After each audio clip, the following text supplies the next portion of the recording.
In this video, learn how to change webmail account password in Hostinger. So let's get started. Once you log into your Hostinger account, this is the dashboard you will see. Next, click on the Emails tab and enter the Email section. Next, click the Mailboxes button associated with your domain.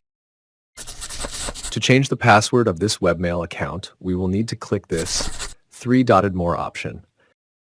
And again, from the list of options, we will need to select the Change Password tab. Next, in the pop-up window, we can enter the new password. We can generate a random password, or we can create our own custom password for the webmail account.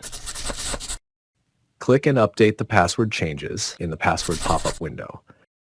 And done, changing the webmail account password in Hostinger. Please subscribe to my channel and click the like button.